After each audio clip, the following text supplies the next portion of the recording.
Hello friends, అందరికీ నమస్కారం. రీసెంట్గా మా చుట్టాలందరం కలిసి మేము ఒక ట్రిప్ చేశామండి. దాని వివరాలు నేను ఈ వీడియోలో మీకు చూపిస్తాను. అడవి మధ్యలో వెలిసిన మహిమగల అమ్మవారు గుబ్బాల మంగమ్మ.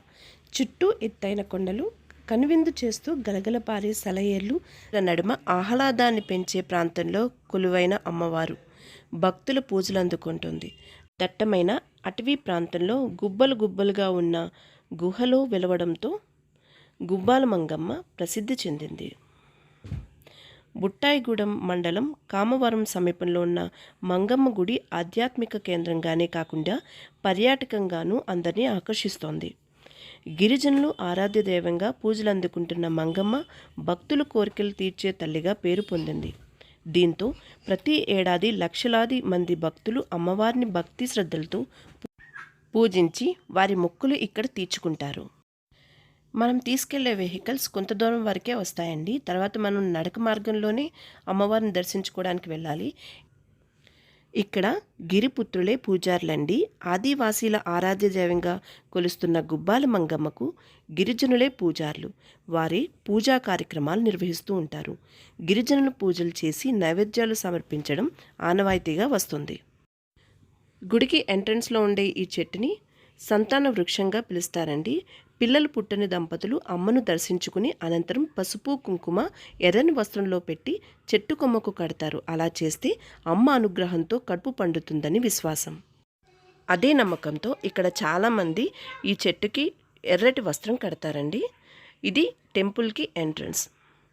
ఇక్కడికి అందరూ మొక్కులు చెల్లించుకోవడానికి వస్తారండి.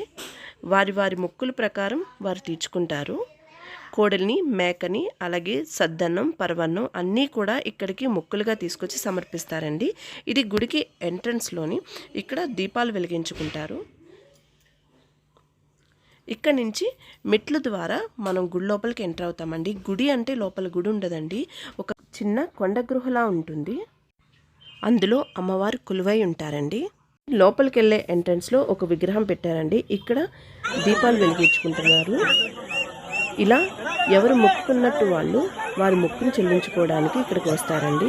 చాలా నమ్మకంతో వస్తారు. మహిమగల అమ్మవారని ప్రసిద్ధి చెందిన అమ్మవారి.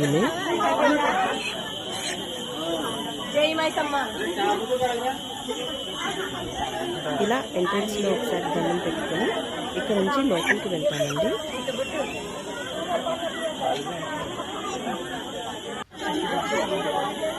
ఇక్కడ నుంచి లోపలికి వెళ్తే మెట్లు ఉంటాయండి. ఈ మెట్లు ద్వారా మనం లోపలికి వెళ్తాము.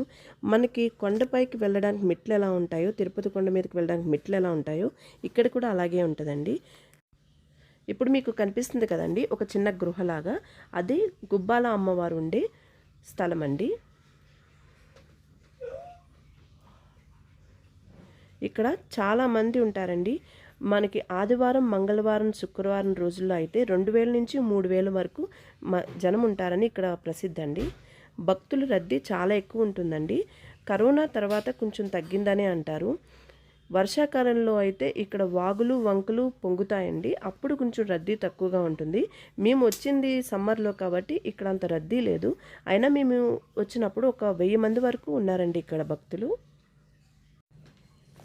అమ్మవారి దర్శనం చేసుకున్న తర్వాత కొబ్బరికాయలు కొట్టుకుని మనం ఇక్కడి నుంచి బయటకు వెళ్ళిపోవచ్చండి.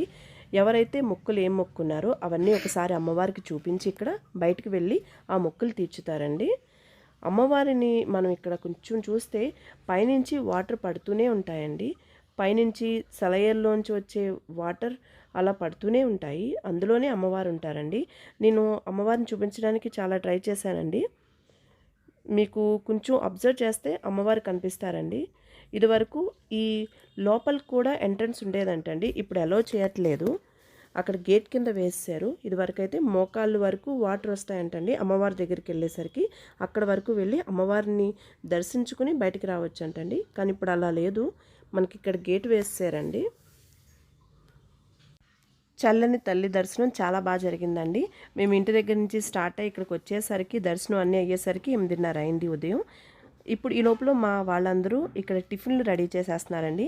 మేము లంచ్ కూడా ఇక్కడే ప్రిపేర్ చేసుకోవడానికి అన్నీ సెట్ చేసుకుని వచ్చామండి. అందరూ మా వాళ్ళే, అందరూ కలిసి వంట చేసుకుంటున్నారు. ఒక వంట మాస్టర్ని మాత్రమే పిలిపించుకున్నామండి. అందరూ మా వాళ్ళే కలిసి ఇక్కడ వంటలు చేసుకుంటున్నారు. చాలామంది ఉంటారండి ఇలాగా. ఇక్కడ చెట్లు ఉండడం వల్ల నీడగా ఉంటుందండి. కానీ మేము వెళ్ళింది బాగా ఎండాకాలం కాబట్టి కొంచెం సఫర్ అయ్యాము. ఇంకా ఇక్కడ చెట్లు ఉండడం వల్ల కొంచెం సేఫ్ అయ్యామండి. అందరూ అమ్మవారిని దర్శించుకోవడానికి వెళ్ళి వచ్చేసరికి కొండలు కాబట్టి కొంచెం నీరసపడ్డారండి. అందరూ బ్రేక్ఫాస్ట్ కోసం వెయిట్ చేస్తున్నారు. ఎండ మాత్రం చాలా ఎక్కువ ఉన్నదండి. పిల్లలు చాలా ఇబ్బంది పడ్డారు. కానీ దర్శనం, అమ్మవారి దర్శనం అది చాలా బాగా జరిగిందండి. చూశారు కదండి ఎంతమంది ఉన్నారో. చాలామంది ఇక్కడికి దర్శనం కోసం వచ్చారండి మొక్కులు చెల్లించుకోవడానికి. ఈ లోపల మా వాడు కెమెరా తీసుకుని అందరికీ ఫొటోస్ తీసేస్తున్నాడు. మేము ఒక బస్సులో వచ్చామండి. అలాగే వంట సామాన్లన్నీ ఒక చిన్న మినీ వ్యాన్లో వేసుకుని వచ్చాము. ఆ వ్యాన్లో చైర్స్ అవి కూడా తెచ్చేసుకున్నామండి, కొంచెం కూర్చోడానికి వీలుగా ఉంటుందని. ఇక్కడ బరకాలు అవి కూడా తెచ్చేసుకుంటారు. ఇక్కడికి వెళ్ళే వాళ్ళు వాటర్ మాత్రం ఎక్కువ తీసుకుని వెళ్ళండి, లేకపోతే ఇబ్బంది పడతారు. వాటర్ బాటిల్స్ ఉంటాయి కానీ అక్కడ కొనుక్కోవచ్చు, బట్ మీరు ఎక్కువ తీసుకువెళ్ళండి, అది బెస్ట్. మేము క్యానులు పట్టుకు వెళ్ళిపోయాం, వాటర్ టిన్స్. ఇక్కడ ఈవినింగ్ వరకు ఉండి సరదాగా ఆడుకుంటారు, చాలా టైం స్పెండ్ చేస్తారండి. మేము బాగా ఎండలుగా ఉన్నందుకు మేము ఉండలేకపోయాం ఎక్కువసేపు. లంచ్ చేసిన తర్వాత ఒక 1 అవర్ కూర్చొని మేము స్టార్ట్ అయిపోయామండి. వేడి మాత్రం చాలా ఎక్కువగా ఉంది, అదొక్కటి మేము తట్టుకోలేకపోయాము. పిల్లలకి చాలా ఇబ్బంది పడ్డారండి పిల్లలు మాత్రం. మేమున్న ప్లేస్కి ఒక 2 కిలోమీటర్స్ వాకబుల్లో అక్కడ వాటర్ ఫాల్స్ కూడా ఉన్నాయంటండి. చాలామంది మా వాళ్ళే వెళ్ళారు, కానీ మేము వెళ్ళలేకపోయాము, అందుకే నేను వీడియోలో చూపించట్లేదు. ఇక్కడ వాటర్ ఫాల్స్ కూడా ఉన్నదండి, చాలా బాగుంటుందంట. ఇక్కడికి వెళ్ళిన వాళ్ళు వాటర్ ఫాల్స్ని చూడడం మిస్ అవ్వకండి.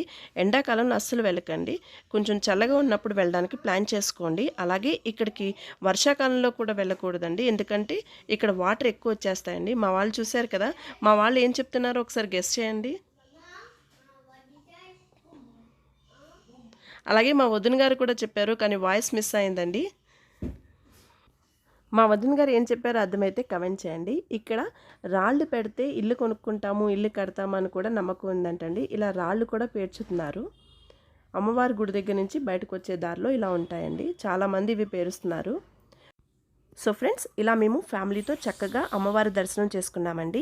ఈ వీడియో కనుక మీకు నచ్చినట్లయితే లైక్ చేయండి, షేర్ చేయండి, అలాగే సబ్స్క్రైబ్ చేసుకోవడం మర్చిపోకండి. మీకు ఆ అమ్మవారి దయ, కృప, కటాక్షాలు ఎప్పుడూ ఉండాలని మనస్ఫూర్తిగా కోరుకుంటున్నానండి. ఎవరికైనా ఇక్కడికి దగ్గరలో ఉన్నవాళ్ళు ఈ అమ్మవారిని దర్శించుకోవడానికి ట్రై చేయండి, చాలా బాగుంటుంది. ఎండాకాలంలో మాత్రం కొంచెం అవాయిడ్ చేయండి. మరిన్ని మంచి వీడియోలతో మళ్ళీ మీ ముందుకు వస్తాను. అంతవరకు నమస్కారం.